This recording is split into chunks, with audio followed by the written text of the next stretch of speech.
Welcome to another episode of Social PR Secrets. My name is Lisa Beyer, and I'll be your host. Today's guest is Krista Neher. Krista is the CEO of Bootcamp Digital, and she is also a best-selling author of several books. In this episode, Krista and I take a deep dive on the subject of visual social media marketing. Krista shares all of her best tips and tricks on how to use visuals in social, and then some. I hope you enjoy the interview as much as I did talking to Krista.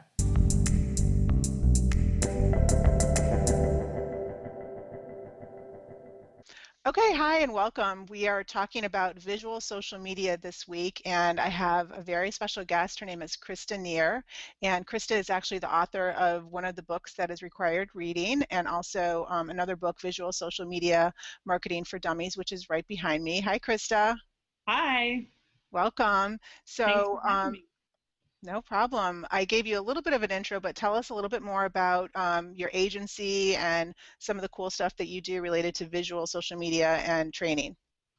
Sure. So my company is Bootcamp Digital. We specialize in social media training and education. So I mostly spend my time helping businesses figure out how to use social media to continue to grow. I've been doing this since, 2007. And the way I got into it, I started off working at Procter & Gamble, so I have sort of big company experience. I had left to run marketing for an internet startup, and we were one of the first companies using social media to grow our business. So I was fortunate I got in at the right time, and I've been doing this stuff ever since.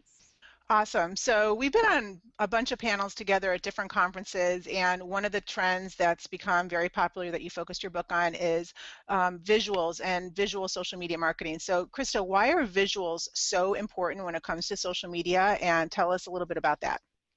Yeah, so when I first started thinking about it was, I've been doing social media for a long time, right? And you see things that I would call, I don't even know, like hacks or tricks, right? So it started off with people saying, hey, if your Facebook posts are photos, you'll get more views. And that's like a hack, right? I mean, it's just like a stupid trick. It might stop working tomorrow. Who the hell knows, right? You're not going to build a strategy around that. So I started noticing like a lot of the hacks around social media were about images. And that was when I was like, well, I wonder if this is a bigger trend and what's going on. And what's interesting is if you step back and think about like where we've come in social media and everything, people are overwhelmed on social networks now. Forget businesses. Businesses need to get in front of people. People have too much going on. And the thing that makes social media challenging, I think, for businesses is that in advertising, they're only competing against other boring advertisers. Or other awesome advertisers, whatever, right? But you're competing against other ads. On social media, you're competing against cute pictures of my friends' babies and everyone and their brother doing the ice bucket challenge and, whatever else. So it's harder to break out. And as you look at those things together, it's harder to get seen, it's more competitive, and people are pressed for time. It makes sense that images do well. Our brains actually process images 60,000 times faster than text. So I think that's why images will continue, and videos really, will continue to play a role, is because they serve an actual purpose in helping people to get information faster. Right. Okay. And for the students in our class, so they're looking at social media management and they're relating it to public relations and getting more visibility and getting their news out there. So it seems like it's just a natural visuals with getting more visibility. Yeah, here's the thing, right? If you want me to read a press release about something, first of all, no offense, but I think they're written in a boring way. They're not super user-friendly, and it takes a lot of time for me to sit and actually digest it. If you had an image with a really compelling quote, I might be more likely to click on that and then actually read your underlying content as well. And I think infographics are another great example. I was working with a political candidate, and one of the issues she was trying to share her position on was like somewhat complicated.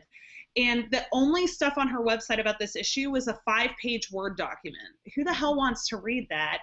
And who would share that, right? That's the thing. It's like, first of all, I don't even want to read that, but if I care enough, maybe I will. But I certainly wouldn't share that on Facebook. And even if I did, my Facebook friends are marginally interested, right? Instead, they made like 4 really cute small infographics. It made it easy for other people to do their work for them. right? So your hardcore advocates, they'll read your long, boring, your long, amazing press release, but they'll read whatever you put out. But it's not very inherently shareable. And I think visual content is much more shareable to even help your advocates to talk about you. Or, if I'm writing a story about you, if you've already given me a pinnable picture that I can use in a Facebook update, awesome, less work for me. Exactly. And I think, Krista, we're both on the same page.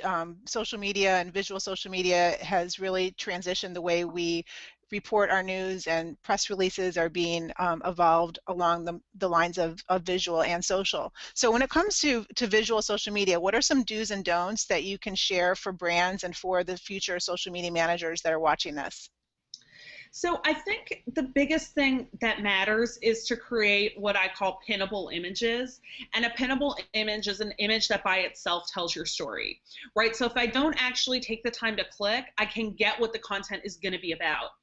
And most of the businesses that are doing a lot of analytics on their Facebook that I interviewed when I wrote my book had said that the more directly related their image was to the underlying content, the more likely it was to drive clicks, right? And that makes sense because you know what you're clicking on, right? So it's like we used to think of the status update text on Facebook as the main thing that would drive someone to click. Now it's the picture. So I think the biggest thing is making sure your images are pinnable, right? So if I'm writing a story about myself, let's say, standard practice would be to have a headshot. Well, that's fine, but that's like a boring picture and it's not a pinnable picture. So I might want to create something where maybe it's a picture of me standing with a quote beside me, or, the kinds of pictures you would make for Facebook posts.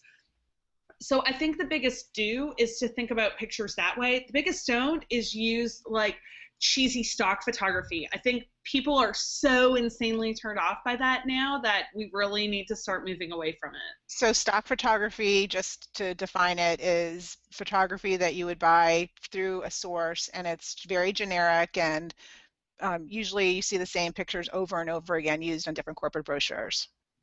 Yeah, and I mean, some of them are interesting and fun. Like if you can find a dog doing something funny, or I have one with like a baby dressed as a grown-up crying, that's a good picture because it's like interesting. But average photos, like corporate-y stuff, that just does not work so well anymore. And I think also, just to build on that for a second, user-generated stuff works insanely well. There's so many studies about the power of user-generated photos. So a user-generated photo would be a picture that looks like it was taken with Instagram or on a phone. It's not professional quality.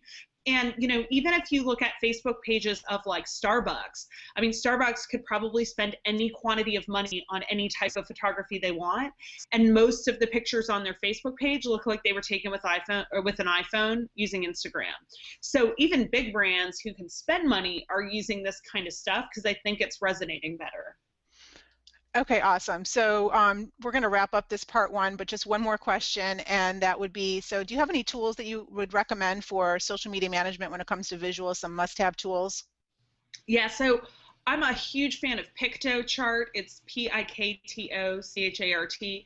It is completely amazing. I make all sorts of stuff in it, and actually I wanted to change the header on our website, and I'm creating our website graphics using this tool. That's how much I love it. I make everything in it. It's real easy to use. But the other thing I find for just quick visuals is using PowerPoint, which sounds like stupid or whatever, but if you create a slide in PowerPoint, you can either create like a branded quote, you could do a quote with a picture in the background, anything like that, create it as a PowerPoint slide, press export as JPEG, and now you have a custom image to go along with your blog post without having to use Photoshop.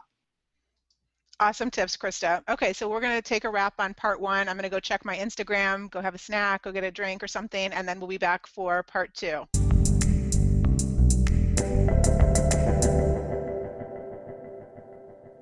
Thank you for listening to this episode of Social PR Secrets. If you like what you heard, check out the book on Amazon or follow our blog at socialprsecrets.com. This episode was sponsored by The Buyer Group, a social PR agency striving to keep our balance in the digital world, practicing public relations, social media, and search marketing, while occasionally drinking a glass of wine or two for the best creativity and results. Thank you all for tuning in. If you would like to get a free chapter of Social PR Secrets, go to socialprsecrets.com/free.